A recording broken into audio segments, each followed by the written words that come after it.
America Election News 2024. Donald Trump DCZ, Jean Carroll over his $92 million bond.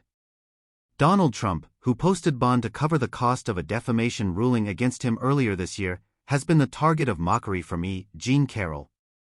Following the highly publicized defamation trial that ended on January 26, Trump paid a bond of $91.6 million on Friday.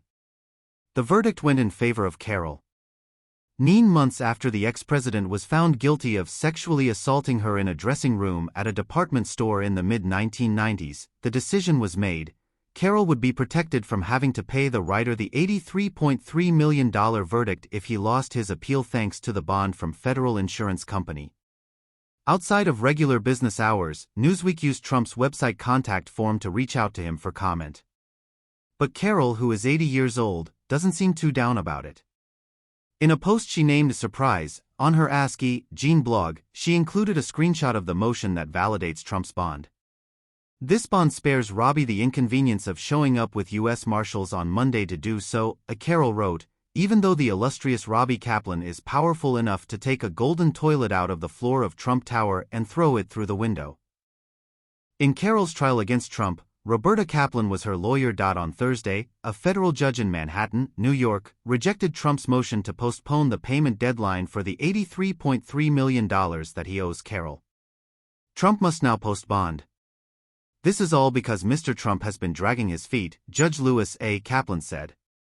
His financial situation has been under supervision since January 26. Alina Habba, who represents Trump, asked the judge to award the full amount of bond and suspend execution of the verdict in a court file that Carroll shared on her blog. If Trump hadn't posted the bond beforehand, it would have become final on Monday. While the appeals process is underway, Carroll will also be unable to collect on the judgment due to the posting of a bail. Regarding the bond offering, Trump has remained mum thus far. Despite believing the verdict to be baseless and attributing it to a Democratic witch hunt, the former president posted the bond, according to Stephen Chung, a spokesperson for the Republican presidential campaign, as reported by Reuters. Trump will take on Vice President Joe Biden in November after Nikki Haley withdrew from the Republican presidential nomination race in 2024. According to Colorado Representative Lauren Boebert, who was an advisor to Donald Trump in the past, is Steve Bannon. Bannon mentioned that he will be attending a live event in Colorado's 4th Congressional District during an interview with Boebert on his War Room podcast. Boebert plans to seek re-election here in 2024. After Republican Representative Ken Buck announced his intention not to seek re-election this year, she is running to succeed him. Boebert took the opportunity to thank the posse on the show. Everyone in the United States loves Steve Bannon. You keep popping up in conversations as I go around the country. However, you are the center of attention in eastern Colorado.